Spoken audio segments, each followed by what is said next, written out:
Hello my dear student, मैं आपके बीच में उपस्थित हूँ 2022 का आंसर पेपर लेकर। और हम आप लोग से चाहते हैं कि आप लोग हमारे साथ बने रहें। हम आज अब बताने वाले हैं आप लोगों को, इस वीडियो में बताने वाले क्या हैं, 2022 में पूछे गए सभी बहुविकल्पी प्रश्न। हाँ दोस्तों, 2022 में पूछे जाने वाले सभी बहुविकल्पी प्रश्न को हम एक वीडियो में रखने वाले हैं। कम से कम 30 क्वेश्चन होंगे। 30 प्रश्न को हम एक वीडियो में रखेंगे, जो आपको लिए आपके बोर्ड की परीक्षा के लिए बहुत ही इंपॉर्टेंट है। आप लोग जानते हैं कि अगर एक नंबर भी कम होता है आपके अपने फ्रेंड से, तो वहाँ तो दिक्कत होती है। ठीक है, हम चाहेंगे कि आप लोगों का जो रिस्पांस है वो अच्छा मिले हमारे वीडियो के साथ, और मेरा रिस्पांस आप लोग के साथ अच्छा मिले, ताकि आप लोग बोर्ड के परीक्षा में अच्छे से अच्छे अंक प्राप्त कर सके। हम बताने वाले हैं फिजिक्स कक्षा 12th का फिजिक्स में बहुविकल्पी प्रश्न। चलिए देखते हैं, लेट नहीं करते हैं। हम सेट नंबर 1 की बात करेंगे। आप सेट नंबर ऊपर देख सकते हैं। पहले ये देख लीजिएगा, लिखा गया अपनी समस्या का समाधान स्वयं करना चाहिए। तो एकदम जरूरी है, अपनी समस्या का समाधान स्वयं करना चाहिए। चलिए हम देखते हैं इसमें पहला बहुविकल्पी प्रश्न। तो हम सेट 1 की बात करते हैं। सेट 1 जो है 346 GA है। इसमें दिया है पहला क्वेश्चन, यानी 1 का क पहला क्वेश्चन जो दिया हुआ है वह दिया है क्या, I बराबर I0, यहाँ पे sine omega T minus pi by 2, और दूसरा दिया है E बराबर E0 साइन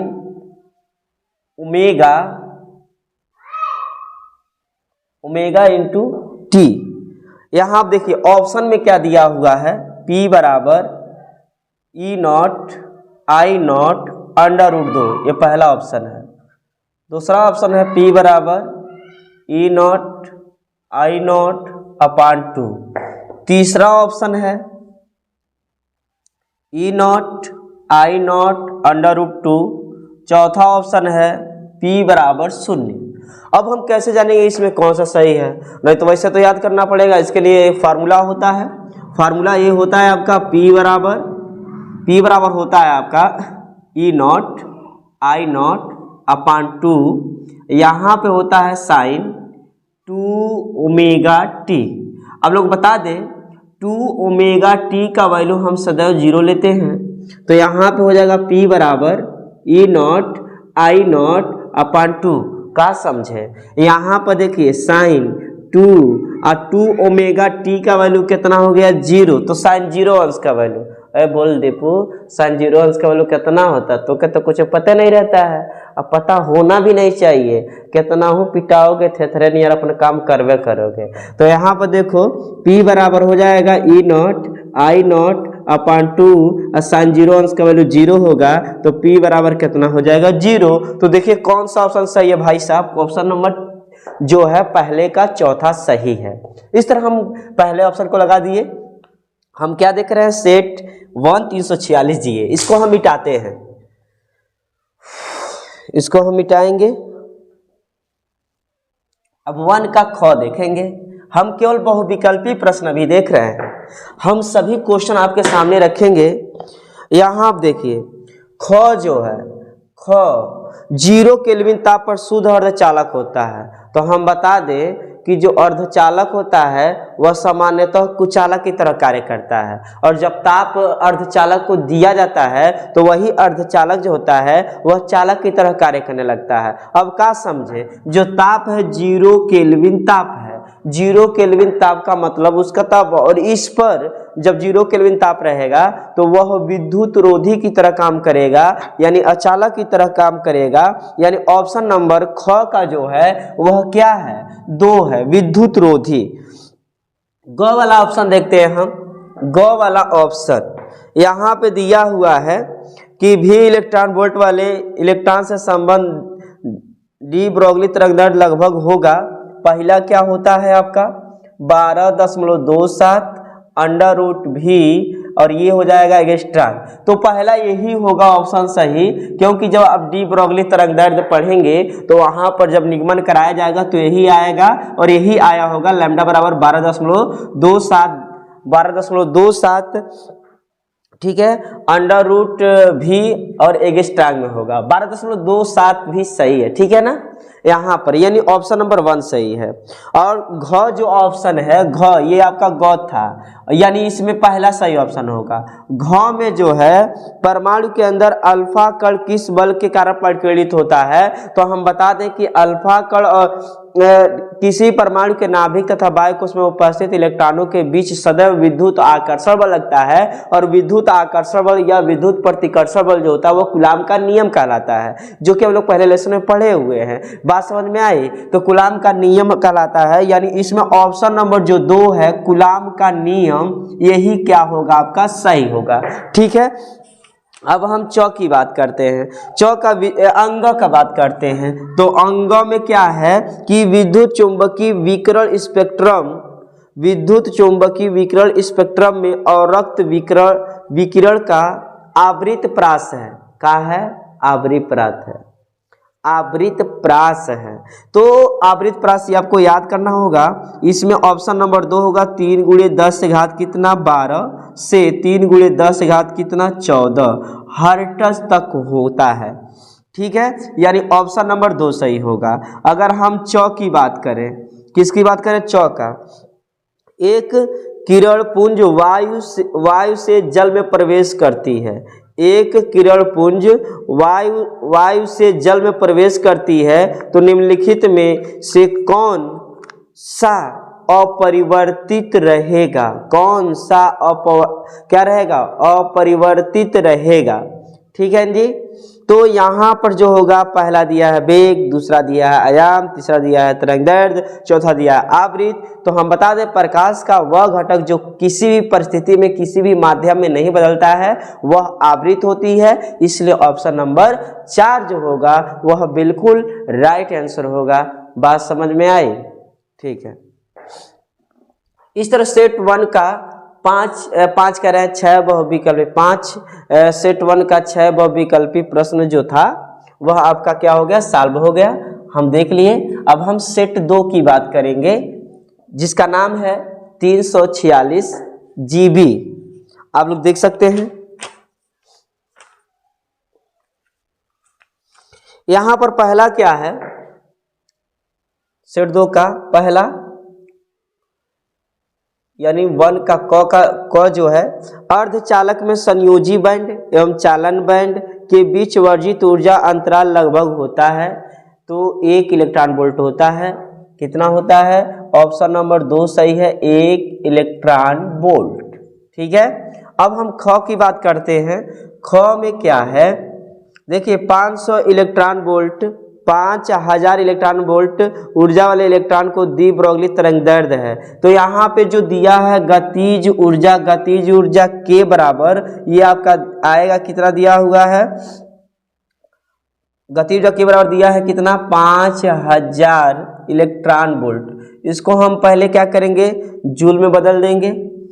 तो 5000 में हम किसे गुणा करेंगे? 1.6 × 10⁻⁻19 से, और इसे गुणा करेंगे 3 जीरो पहले उतार देंगे और 16 × 5 कितना हो जाएगा? 80, और 1 अंक के बाद दशमलव और 10 घात कितना हो जाएगा? -19। जब इसको सॉल्व करेंगे तो 8000 हो जाएगा 8 × 10⁻−16 ये आएगा, यानी 19 में से 3 गया कितना हो जाएगा? 16, 16 3 19 होता है, ठीक है। 3 जीरो है, ये आपका किस में हो जाएगा? जूल में हो जाएगा। अब आपको क्या पूछ रहा है? तरंगदैर्घ्य पूछ रहा है। तो एक फार्मूला होता है तरंगदैर्घ्य के लिए, लैम्डा बराबर h/2m_k। कितना होता है? √2m_k मान रख के सॉल्व करना होगा आपको। तो लैम्डा बराबर हो जाएगा h, और h का मान होता है 6.6 और 10 घात कितना? -34, ठीक है। और √, मान रखना है 2, और m का मतलब क्या रखना है? इलेक्ट्रॉन का द्रव्यमान रखना है, ठीक है। तो 9.1 × 10 घात कितना हो जाएगा? -31 हो जाएगा। और k का मान कितना है आपका? यहाँ आप देख सकते हैं 8 × 10 घात -1, ठीक है। जब इसको सॉल्व करेंगे तो आंसर जो आएगा मीटर में आएगा, फिर मीटर को आपको एंगस्ट्रॉम में बदल देना होगा। सॉल्व कर लीजिएगा, ठीक है। जब मीटर को एंगस्ट्रांग में जब बदलेंगे तो आपका आएगा ऑप्शन नंबर 3, 0.173 एंगस्ट्रांग। यही ऑप्शन जो होगा उस राइट ऑप्शन होगा। ठीक है, आंसर जो आएगा मीटर में आएगा इसको सॉल्व करने पर, और जो आंसर मीटर में आएगा उसे एंगस्ट्रांग में चेंज कर लेना है। ठीक है, ये ख हो गया। हम ग की बात करते हैं अब। ग नहीं, ये ग ही था, हम घ की बात करते हैं। वन का घ। दिया हुआ विद्युत चुंबकीय विकिरण स्पेक्ट्रम में रेडियो आवृत्ति का प्रास है। बोलो मोहन जी, कौन होगा? ये होगा आपका ऑप्शन नंबर 1, 3 × 10⁻6 से 3 × 10⁻10 C+S। ठीक है, यानी ऑप्शन नंबर 1 जो होगा वह क्या होगा? राइट ऑप्शन होगा। अब हम अंग की बात करते हैं। अंग एक सवाल है बढ़िया सा, प्रत्यावर्ती धारा का। अंग की बात करते हैं। अंग में क्या है कि जो प्रतिरोध है ना भैया वो 200 ओम दिया है, तो R बराबर कितना दिया हुआ है आपका? 200 ओम दिया हुआ है, और L बराबर दिया है आपका 1 हेनरी दिया हुआ है। ठीक है, और एक समीकरण दिया है V बराबर कितना? 10 कड़ी में 2 साइन 200, और यहाँ पे लिखा है T, इसको मान लेंगे समीकरण नंबर 1। और यह समीकरण के तुलना जो किसे करेंगे, यानी समीकरण 1 की तुलना, समीकरण 1 की तुलना V बराबर V0, बोल अभिषेक कैसे करेंगे? V बराबर V0 साइन ओमेगा T से करने पर। ठीक है, चल तुलना करके बता क्या होगा। जब तुलना करेंगे तो देखो तुलना कैसे करते हैं। V का तुलना V से करेंगे तो V की जगह यहाँ पर V है, और V0 की जगह यहाँ पर ये है, तो V0 बराबर हो गया 10 कड़ी में 2, ये हो गया आपका कितना? वोल्ट। ठीक है, अब ध्यान दीजिएगा, यहाँ पर ओमेगा है और यहाँ पर कितना ओमेगा की जगह पर साइन ओमेगा, तो साइन ओमेगा और साइन 200, तो ओमेगा का मान कितना दिया हुआ है? 200 रेडियन प्रति सेकेंड। पूछ का रहा है भाई साहब में कि कलांतर कितना होगा? क्या होगा? कलांतर कितना होगा? फाई का वैल्यू पूछ रहा है कि फाई का वैल्यू कितना। इधर ध्यान देना कि 10 फाई बराबर होता है, ये परिपथ पर निर्भर करता है, तो L और R परिपथ है, यानी LR परिपथ है, तो 10 फाई बराबर होगा आपका XL अपान कितना? R। तो 10 फाई बराबर XL के जगह पर लिख सकते हैं हम ओमेगा इंटू L, क्योंकि XL बराबर होता है ओमेगा इंटू L। तो और नीचे हो जाएगा R, और R का मान कितना? 200। सबका मनवा रख के सॉल्व कर देना है आपको। तो ओमेगा का वैल्यू कितना बोलना? तो ओमेगा का वैल्यू 200 दिया ही है, L का वैल्यू कितना दिया है? 1 दिया है, ये हो जाएगा आपका कितना? 200। 200 से 200 क्या होगा? कट जाएगा। तो 10 फाई बराबर कितना? 1। हम जानते हैं कि 10 45 अंश बराबर कितना होता है? 1। तो बताओ जहाँ 1 है वहाँ पे 10 45 अंश रख सकते हैं? ए दीपू बोलो, जहाँ 1 है वहाँ पे 10 45 अंश लिख सकते हैं? लिख सकते हैं। तो 10 फाई बराबर 10 45 अंश। तो यहाँ पे कोणों की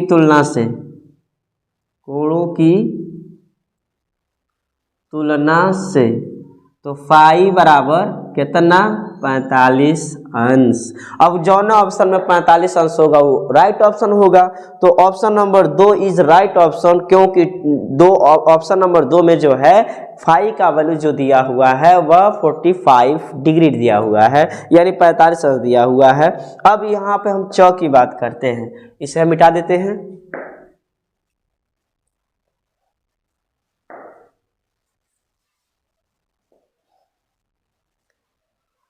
सेट नंबर 2 का आखिरी क्वेश्चन है क्या दिया? जब एक प्रकाश किरण वायु से कांच में जाती है, तो भाई साहब सुनिएगा, जब भी प्रकाश किरण विरल माध्यम से, कौन माध्यम से?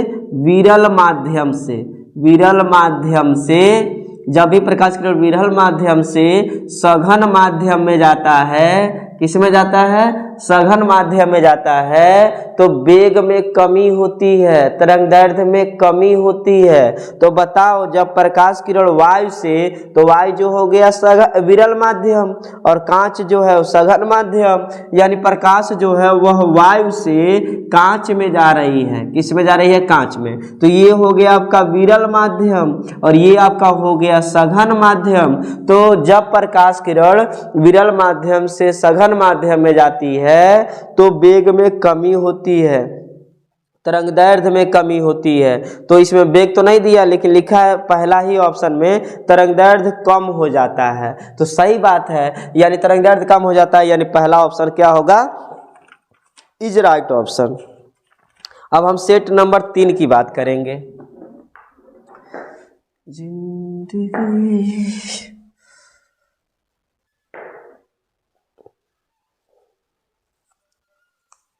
हम सेट नंबर 3 की बात करेंगे। इसमें बढ़िया बढ़िया क्वेश्चन दिया हुआ है।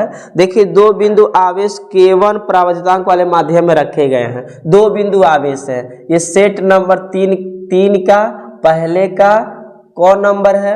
मान लो कि केस, यहाँ पर एक आवेश है, केस फर्स्ट है, ठीक है ना। दो इसमें केस कहा जा रहा है तो फर्स्ट है। यहाँ पे आवेश Q1 है और यहाँ पे आवेश का है Q2 है। और एक बीच की दूरी कितना मानेंगे मनमोहन सिंह? इनके बीच की दूरी मानेंगे आप कितना? R मानेंगे, ठीक है। इनके बीच की दूरी हम कितना मान लिए? R मान लिए। कितना मान लिए? R मान लीजिए। और इनके बीच परावर्तितांक कितना है? K1 है। और बल कितना है इसमें? F है। तो चलिए यहाँ पे F का फार्मूला लगाते हैं। तो F बराबर हो जाएगा 1/4 पाई एप्सिलॉन नॉट, यहाँ पे हो जाएगा K1 और Q1 Q2 अपान कितना? बीच की दूरी R², ठीक है। K1 को उधर कर सकते हो। तो F बराबर हो जाएगा 1/4 pi epsilon not Q1 Q2 upon R² गुणे 1 अपान कितना? K1 है। K1 को बाहर लिख दिए, गुणे क्रम एकदम लिख सकते हैं। समीकरण से मान लो कितना? 1 मान लो। फिर कह रहा है कि यही आवेश है, यही दूरी है, लेकिन इनके बीच जो परावैद्युतांक है वह K2 हो जा रहा, तब बल कितना होगा? बात समझ में आया? यानी केस नंबर 2 में ये कह रहा है, यहाँ पर देखिए केस नंबर 2 में ये कहा जा रहा है कि आवेश वही हो Q1, आवेश कितना हो Q2, बीच की दूरी भी कितना हो R, और लेकिन परावैद्युतांक कितना हो जाए K2। तो नया बल F कितना होगा पूछ रहा है। नया बल हम F' मान लेते हैं और यहाँ पे लगाएंगे तो F' बराबर 1/4 पाई एप्सिलॉन नॉट, यहाँ पे क्या लगेगा? K2 और Q1 Q2 अपान बीच की दूरी का स्क्वायर करते हैं। F' बराबर K2 है, 1/K2 है, 1/K2 इसको उधर लेके चले जाओ तो 1/4 pi epsilon not Q1 Q2 upon R² गुणे 1 कितना? K2। तो F' बराबर, अब बताओ 1/4 pi epsilon not Q1 Q2 upon R², 1/4 pi epsilon not Q1 Q2 upon R², इतने की जगह पर ये भाग कर दे यार, भाग गया। इस तरह तो होगा नहीं, भाग कर दो, भाग कर दो। जब भाग करेंगे तो पता चल जाएगा क्या करना है। एक लाइन तो मिटाई दिया हम। F' बराबर हो जाएगा आपका 1/4 pi epsilon not Q1 Q2 upon R²। समीकरण 2 मानेंगे।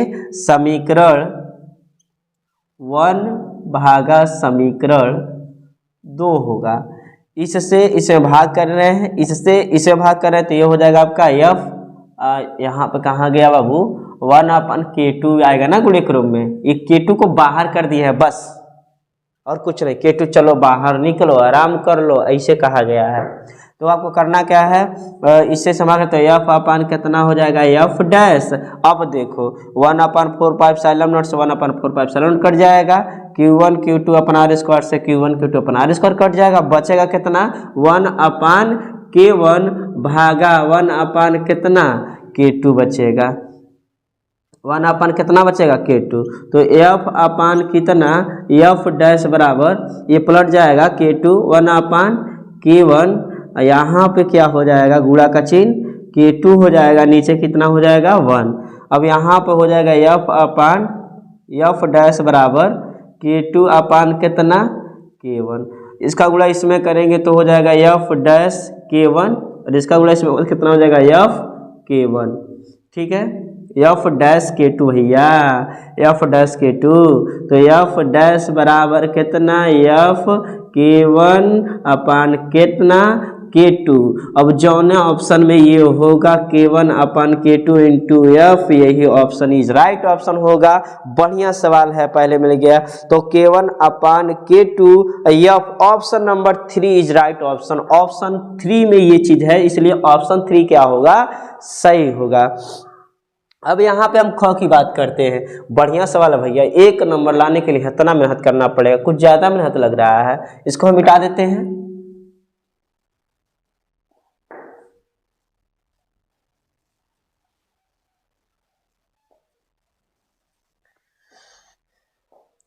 ख, यदि किसी उत्तल लेंस की लाल एवं बैंगनी रंग के बैंगनी प्रकाश के लिए फोकस दूरियां क्रमशः एफ आर व एफ भी है, यानी लाल रंग का फोकस दूरी आपका एफ आर है और बैंगनी का फोकस दूरी जो है आपका एफ भी है, तो इसमें से कौन बड़ा होगा। तो हम ये बता दें कि लाल रंग का अपवर्तनांक जो होता है वह सदैव कम होता है बैंगनी रंग से, यानी बैंगनी रंग का अपवर्तनांक अधिक होता है। थोड़ा और बात लिखते हैं, एन आर छोटा होता है एन भी से।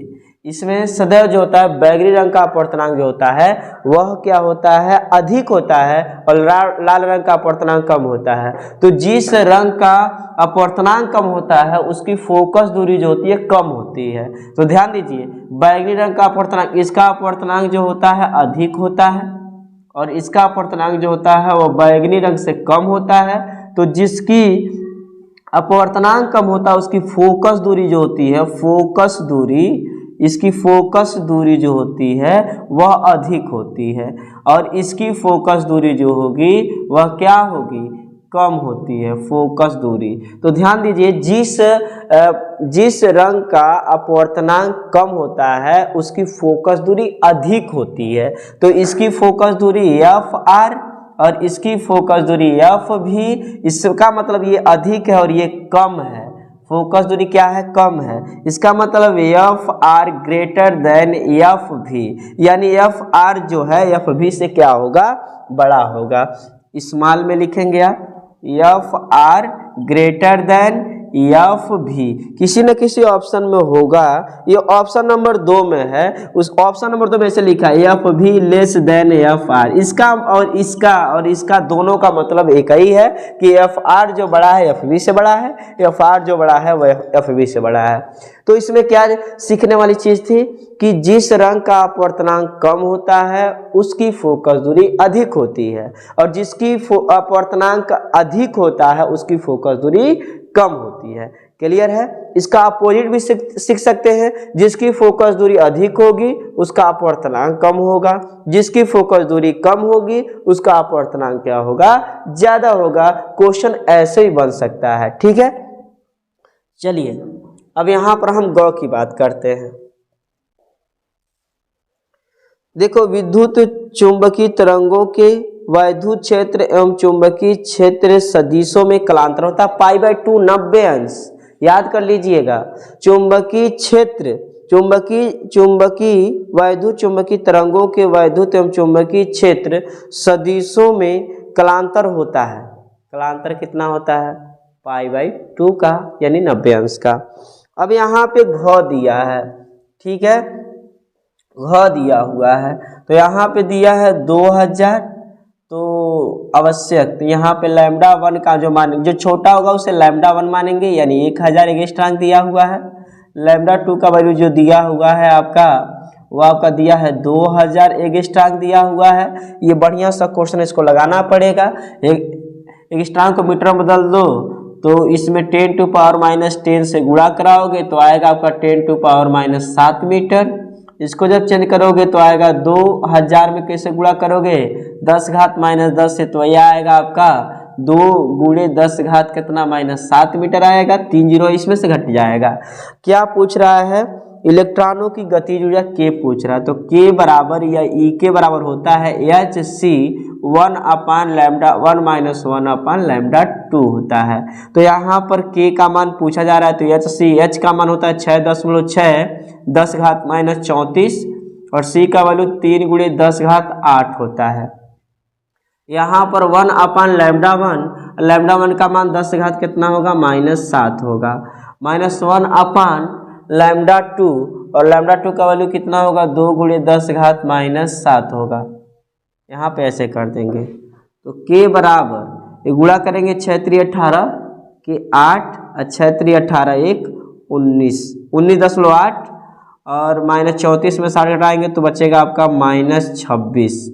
अब देखिए इसमें 10⁻7 10⁻7 कॉमन मिला, उसे कॉमन भी ले लीजिए, तो 10⁻7 कॉमन निकल गया तो 1 बचा, -1 बटा कितना बचा 2 बचा, यहाँ पे 1 मान सकते हैं।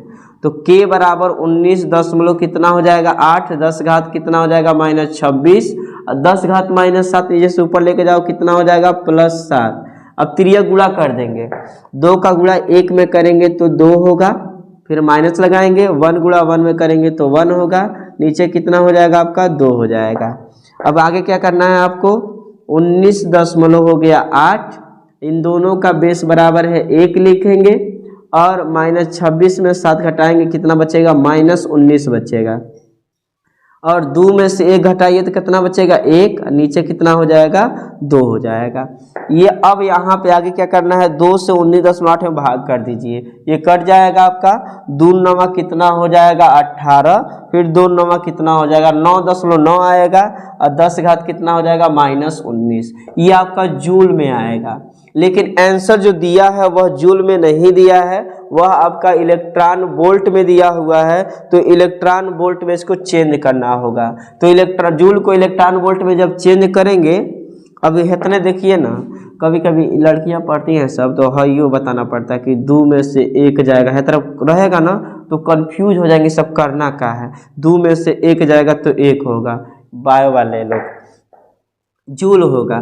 तो के बराबर 9 दशमलव, जूल को आपको इलेक्ट्रॉन वोल्ट में बदलना है तो 9 दशमलव, इसमें आपको क्या किस में भाग कर देना है आपको 9.9 × 10⁻⁻19 से भाग कर देना आपको 1.6 × 10⁻⁻19 से, इससे क्या करेंगे भाग करेंगे तो ये हो जाएगा। देखो एक अंक के बाद ऊपर दशमलव है, एक बार नीचे दशमलव है, दशमलव से दशमलव क्या होगा आपका कट जाएगा, जब दशमलव से दशमलव कट जाएगा तो 99 बटा कितना हो जाएगा 16 16 6 96 होता है, यानी अब 16 6 96 और 6 दशमलव कुछ होगा, किस ऑप्शन में 6 दशमलव कुछ दिया होगा वही ऑप्शन जो होगा राइट होगा, यानी 6.2 इलेक्ट्रॉन वोल्ट ऑप्शन नंबर 2 में दिया है, तो ऑप्शन नंबर 2 क्या होगा इज राइट ऑप्शन होगा। चलिए अब अंग देखते हैं, सेट 3 का अंग, बढ़िया क्वेश्चन है,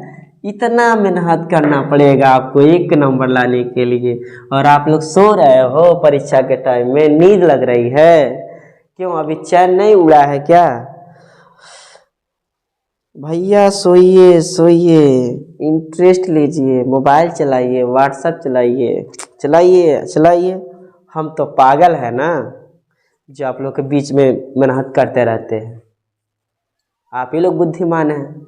चलिए देखते हैं होता क्या है।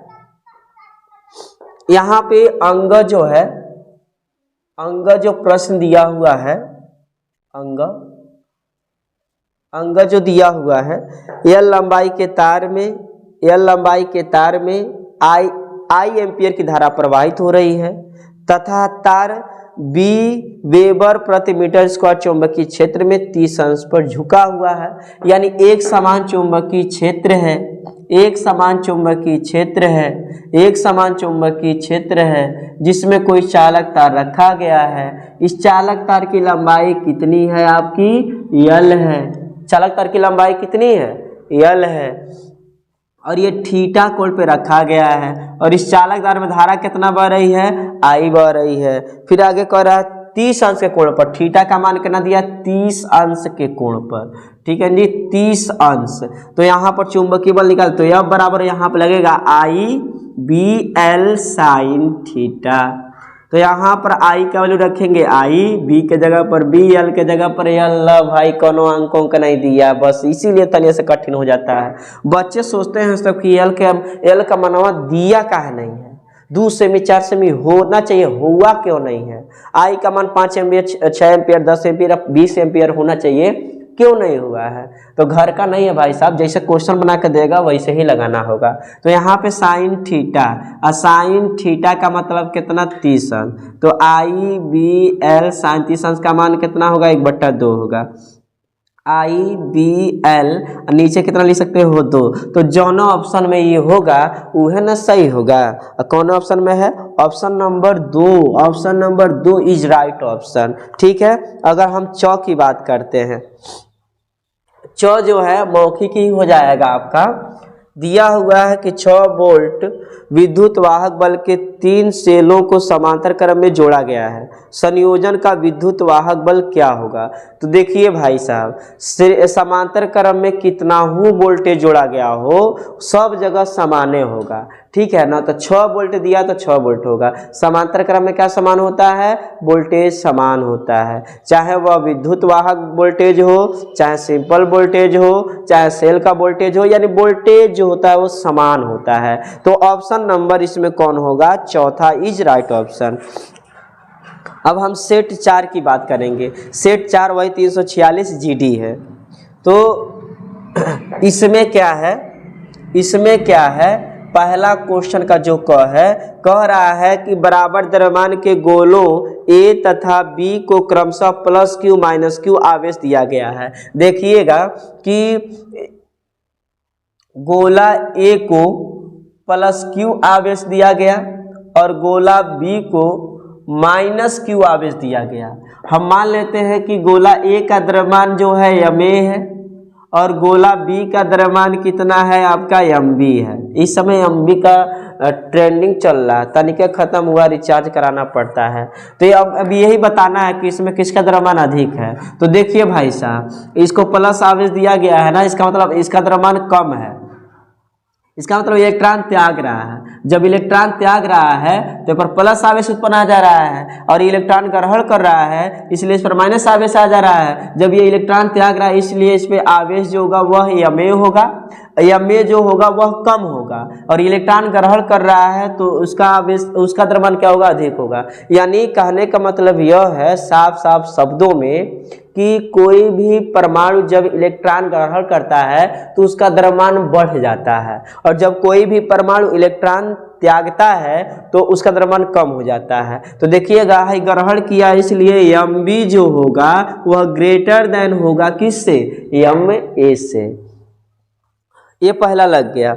दूसरा क्या है, यहाँ पे ख क्या है, 1 का ख क्या है, प्रकाश किरण सघन माध्यम से विरल माध्यम में गमन कर रही है, आपतन कोण क्रांति कोण के बराबर है। क्या कह रहा है, आपतन कोण आई क्रांति कोण के बराबर है। तो हम एक बात बताएं, आपतन कोण क्रांति कोण के बराबर कब होता है, जब r का मान 90 अंश होता है। अपवर्तन कोण, अरे क्रांति कोण का डिफिनेशन है ये। क्रांति कोण किसे कहते हैं, क्रांति कोण सघन माध्यम बना वह आपतन कोण होता है। क्रांति कोण सघन माध्यम में बना वह आपतन कोण होता है जिसके लिए विरल माध्यम में अपवर्तन कोण 90 अंश होता है। जब अपवर्तन कोण का मान यानी r का मान 90 अंश हो जाता है तब I को क्या कहते हैं, C कहते हैं। I को क्या कहते हैं, C कहते हैं। समझ गए दीपू महाशय उर्फ पता नहीं।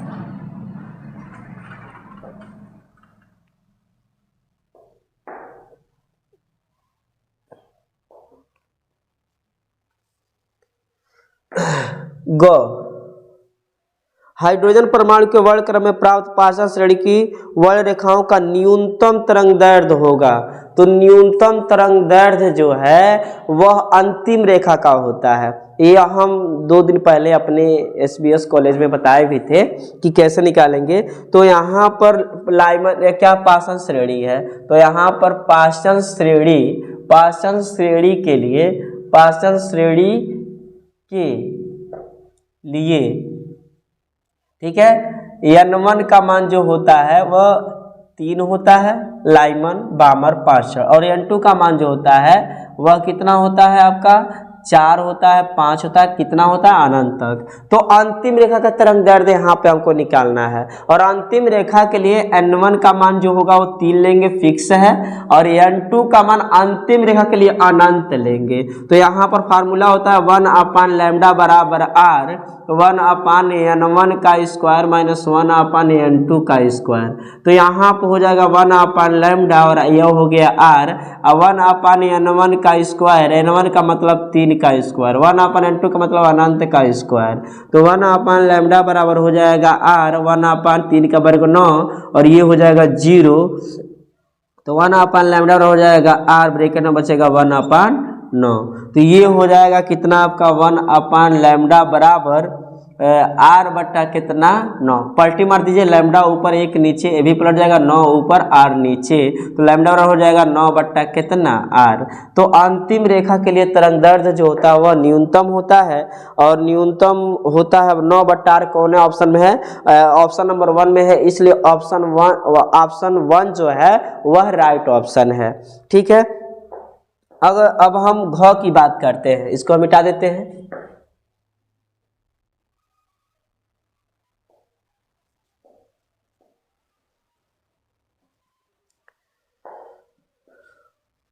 ठीक है, यहाँ पे दिया है कार्यफलन। कार्यफलन को भाई साहब फाइव नोट से नोट करते हैं और ये हो जाए दिया हुआ है 4 इलेक्ट्रॉन वोल्ट। तो 4 और ई का मान रख देंगे 1.6 गुणे 10 घात माइनस 19।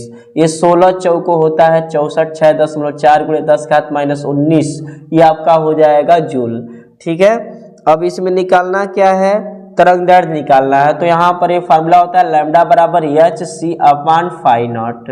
तो यहाँ पर सॉल्व करेंगे, h का वैल्यू 6.6 गुणे 10 घात माइनस 34 होता है और c का वैल्यू होता है 3 गुणे 10 घात कितना 8, और ये हो जाएगा आपका फाई नॉट। और फाई नॉट का वैल्यू कितना 6.64 और 10 घात कितना माइनस 19 होगा। अब इसको कैलकुलेट करेंगे, जो आंसर आएगा मीटर में आएगा और उस मीटर को जब एंगस्ट्राम में चेंज करेंगे, जब एंगस्ट्राम में चेंज करेंगे तो आएगा 3108 angstrom.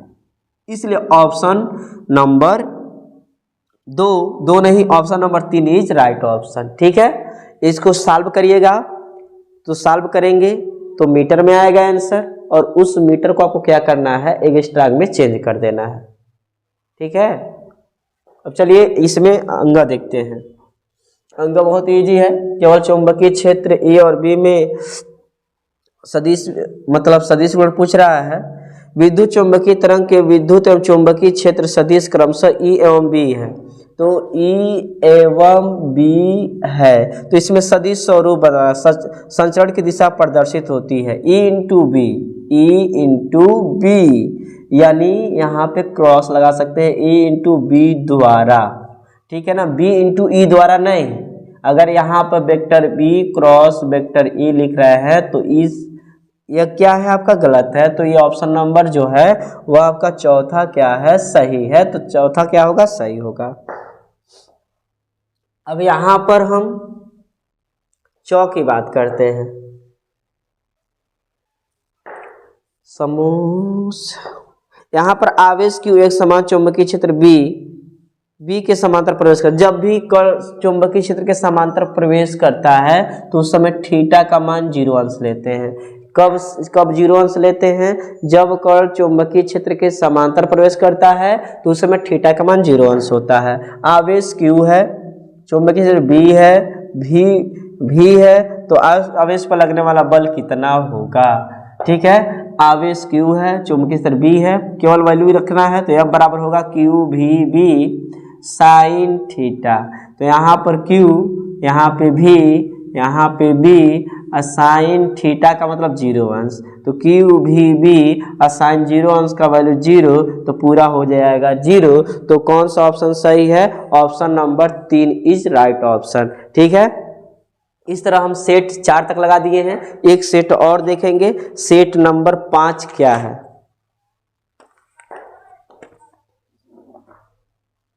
Set number 5, set number 5 का ये पहले का क है, क्या है, सेट नंबर 5 का पहले का क। दिया है फोकस दूरी वाले उत्तल लेंस, यानी उत्तल लेंस की फोकस दूरी दिया है। तो उत्तल लेंस की फोकस दूरी हमें f1 मान लेते हैं और ये दिया है f। अवतल लेंस की फोकस दूरी, अवतल लेंस की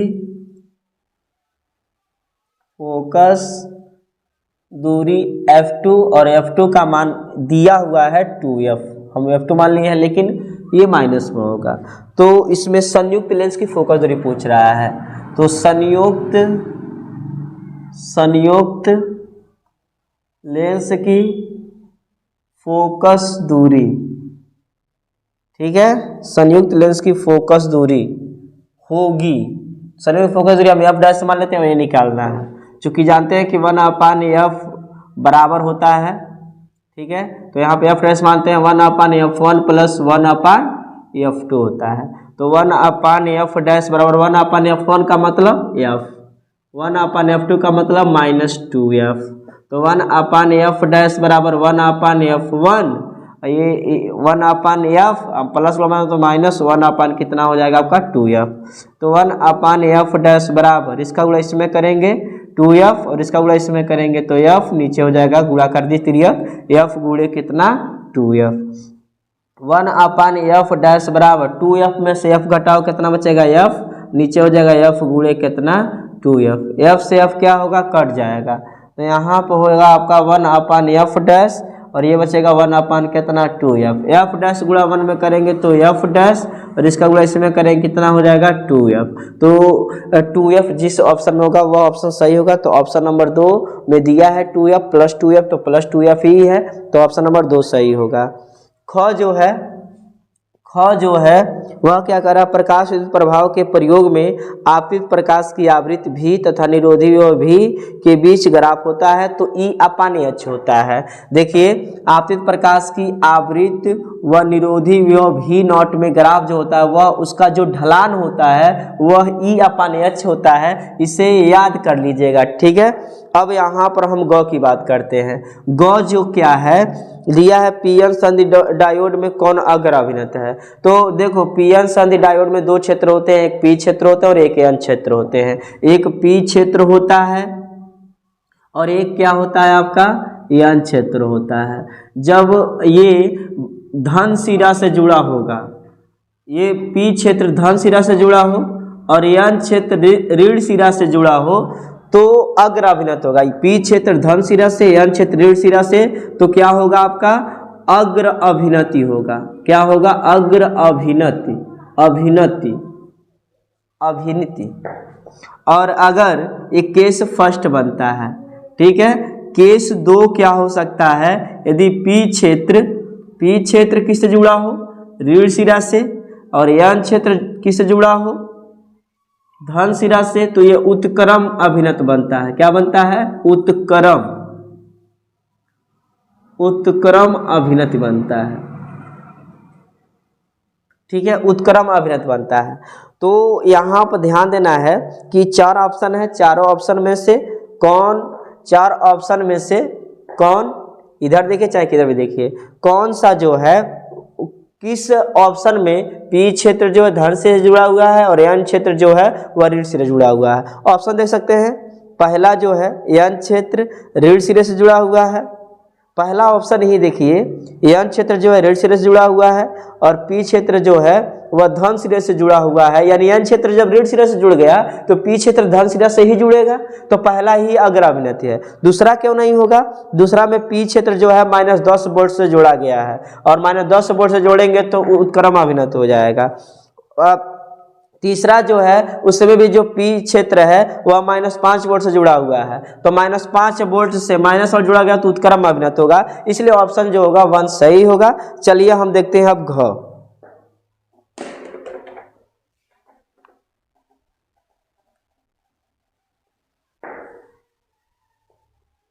ये समझ में आ गया होगा। अभी आप लोग पढ़े नहीं होंगे, अगर पढ़ लिए होंगे तो कोई बात नहीं, अच्छे से समझ सकते हैं। घ दो बिंदु आवेशों के बीच F न्यूटन का स्थिर वैद्युत बल कार्य करता है। दो बिंदु आवेशों के, तो मान लीजिए यहाँ पर एक आवेश है, केस फर्स्ट है, यहाँ पर एक आवेश है Q1, यहाँ पे आवेश है Q2, बीच की दूरी है R और इनके बीच जो बल लगता है वह F। तो F बराबर यहाँ पे होना चाहिए, F बराबर कितना होना चाहिए 1/4πε0 Q1 Q2 अपान कितना R स्क्वायर। तो F बराबर 1/4πε0 यही होगा, और क्या अंक थोड़े दिया है कि सॉल्व करेंगे आप, यही होगा। फिर आगे भी कह रहा होगा यदि आवेशों को के प्रवज्यांक वाले माध्यम में रख दिया जाए तब बल कितना होगा। तो ध्यान दीजिए केस नंबर जो 2 है वह ऐसे होगा, कह रहा है कि यहाँ पे आवेश Q1 है और यहाँ पे आवेश Q2 है और इनके बीच की दूरी कितना है आपका R है, ठीक है, और के वाला प्रवज्यांक वाले माध्यम में रख दिया तब कितना होगा। तो यहाँ पर बल मान लीजिए F डैश है, तो F डैश बराबर कितना होगा, F डैश बराबर कितना होगा 1/4πε0, यहाँ पर के लग जाएगा, के दिया तो के लग जाएगा, Q1 Q2 अपान कितना R स्क्वायर होता है। तो यहाँ पे F डैश बराबर है, के को यहाँ पे लिख दे गुणे क्रम में, तो 1/4πε0 Q1 Q2 अपान R स्क्वायर गुणे 1/k लिख सकते हैं। नीचे है तो नीचे ही लिखेंगे। अब देखो F डैश बराबर 1/4πε0 Q1 Q2 अपान R स्क्वायर यही वाला न है, और इतना की जगह हम क्या लिख सकते हैं F लिख सकते हैं इतने की जगह पर, तो F हो जाएगा गुणे 1 अपान कितना हो जाएगा K हो जाएगा। तो F डैश बराबर कैपिटल F अपान कितना आएगा आपका K आएगा। तो जिस ऑप्शन में F अपान K होगा वही क्या होगा राइट ऑप्शन होगा। और किस में है ऑप्शन नंबर 4 में है, तो ऑप्शन नंबर 4 क्या होगा सही होगा। अब अंग की बात करते हैं, इसे हम मिटा दें।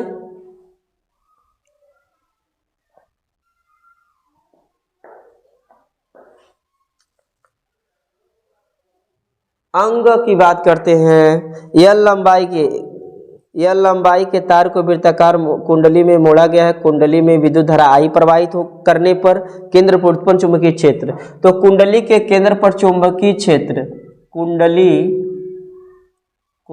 के केंद्र पर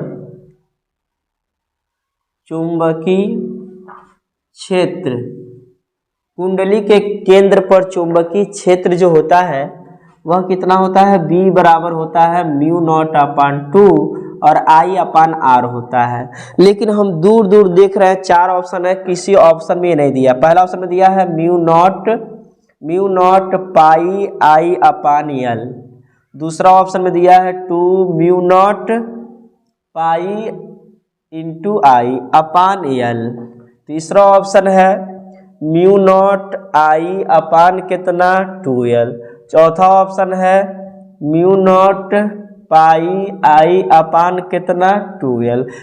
अब इसमें से कौन ऑप्शन सही होगा, तो करना क्या है L बराबर 2πr रख दीजिए, क्योंकि जिस तार को हम वृत्त के रूप में मोड़ रहे हैं वह परिधि बन जाएगा, यानी L बराबर 2πr हो जाएगा। चलिए इसी में रखते हैं, ये B का वैल्यू है, ये सब B का वैल्यू दिया है, तो μ0 पाई I और L के जगह पर 2πr रख दीजिए।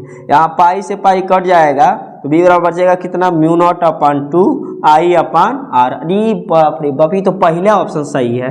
देखिएगा पहले बार मिल गया, यानी मेहनत करने की आवश्यकता ज़्यादा नहीं पड़ी है। नहीं तो 4 ऑप्शन में रख के L के जगह पर 2πr, L के जगह पर 2πr रख के देखते कौन में B बराबर इतना आ रहा है, ठीक है, वही ऑप्शन सही होता है। लेकिन इसमें तो पहले ही मिल गया। चलिए भाग्य हमारा साथ दे रहा है। और अंग की बात करते हैं, किसकी बात करते हैं अंग की, इसको हम मिटा दें।